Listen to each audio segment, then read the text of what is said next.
Hello, everyone.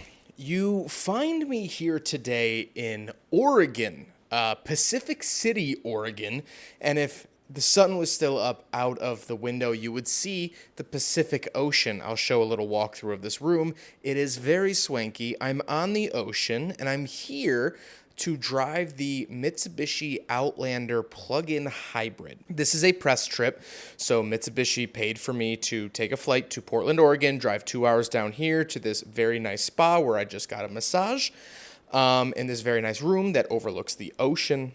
Beautiful. So I figured that this would be a good opportunity to talk about bias, to talk about how to stay as unbiased as possible. But it's really impossible to be unbiased in most situations.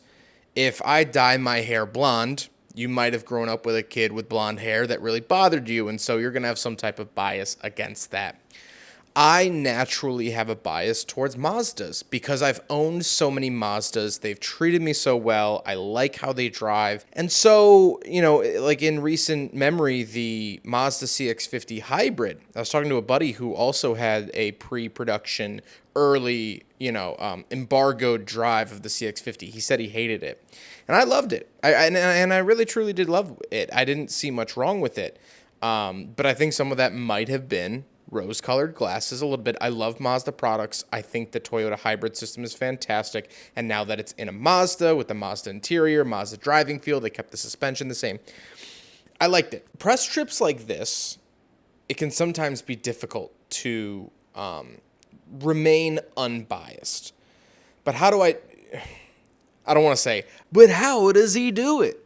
I'm not perfect by any means, but there are a couple of things that I try to keep in mind when making videos, especially after being put up in a nice hotel on the ocean and massaged for an hour. The first thing is, and the major thing doing these reviews, and I'll maybe make a video about it, maybe that's a question to answer, is like how my classic car reviews versus modern car reviews are pretty different. I mean, the format's the same, but the reasoning behind it, because you're dealing with people's money. With the new car reviews. The old car reviews, you're not really. You could find that car on Marketplace for XYZ, and that's fine. But with new cars, you're dealing with people spending a lot of money on them. And so that's always one of the things that tries to keep me unbiased as well, is a mom of three, a single mom, might be spending her entire paycheck to buy this SUV. Now, it might not be a smart decision, but she might be doing that. And so I try to keep that in my head of, would I spend the money on this? Does this seem worth it? And that's why I really like the Kia Sorento that I had as a press car. I felt like it was worth the money. And the Buick Enclave, the Buick Enclave for 65 actually wasn't terrible either. I'm trying to think of the Fiat 500e, not worth almost 40 grand, Someone who works really hard, who lives paycheck to paycheck, should not be buying that car. And so I try to keep that in mind. The second thing I keep in mind, or one of the strategies, I guess, is a manufacturer has never said anything to me like, oh, we didn't like that you said this, we didn't like that you said that. I got corrected by Rolls-Royce. There is a hyphen in between Rolls-Royce, and my title was just Rolls-Royce.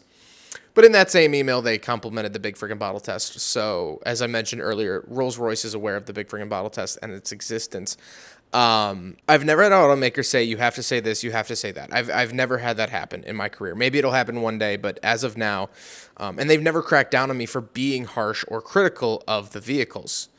The only time they'll really do that, or the only time I've seen them do that to other journalists, is because of factual errors. I know... I actually probably shouldn't say that. Maybe I'll do a channel membership where I spill the tea in the auto industry.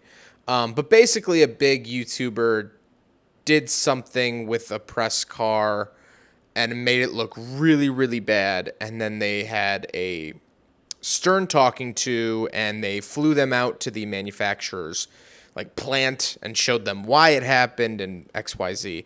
And you can make your assumptions in the comment who that might be. It was a pretty big news story. But they've never said you can't say this, you can't say that. One of the things I try to keep in mind is, first of all, don't be bashful or spiteful. If I have a car on test for a week that I really don't like, I'm not going to say, oh, that's a big piece of, whatever. I try to keep these videos family friendly. I know younger people watch sometimes and trying to be a decent example. I would never say, oh, Fiat is a stupid company for stupid people. That's the other thing. Never insult the fan base or the client of the car. It's just not only in poor taste, you can't blanket statement every single owner of every car. Anyway, what I try to do, one of my tools in my book or in my box is to, if I really dislike a car,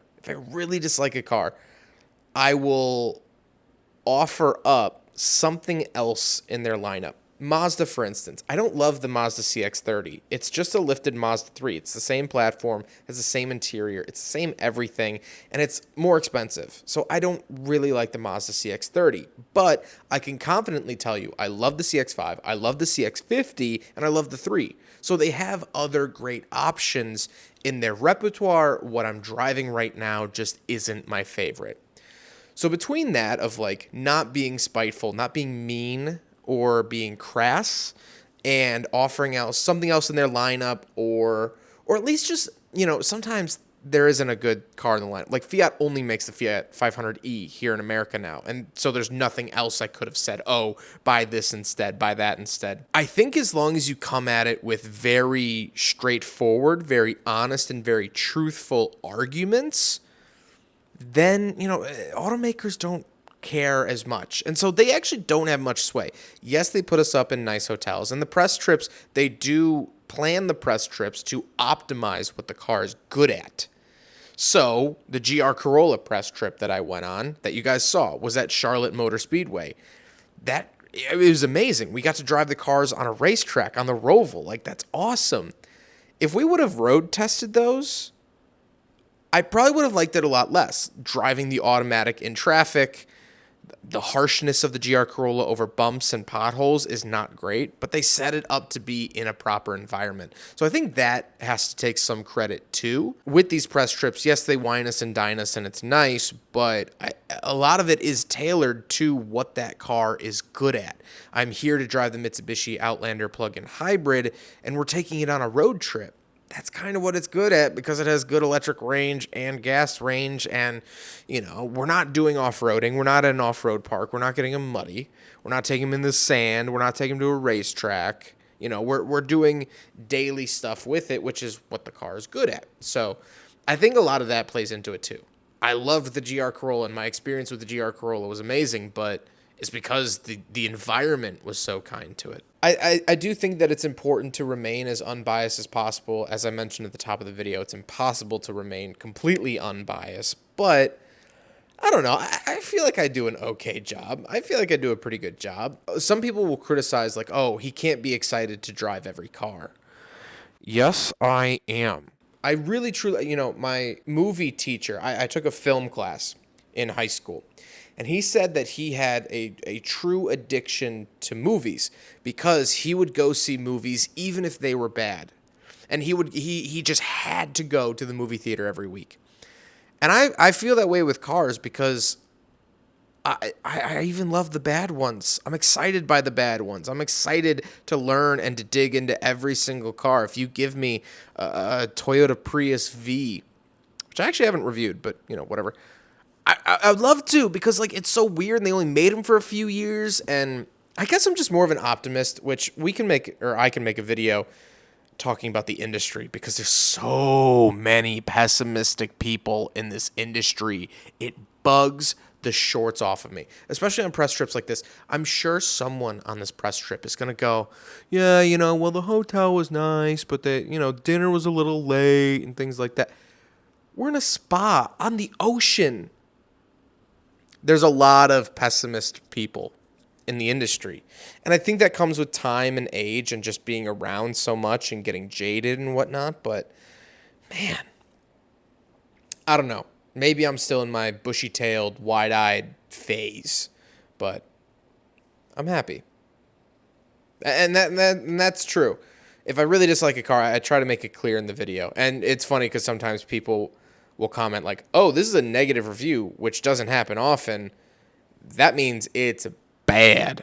And that's true. So anyway, leave a comment if you think I'm biased or unbiased or whatnot. I'd love to hear your feedback, what I can improve on. If you want any of your questions answered in a future video, let me know. But I am now going to go to dinner here in Pacific City, Oregon.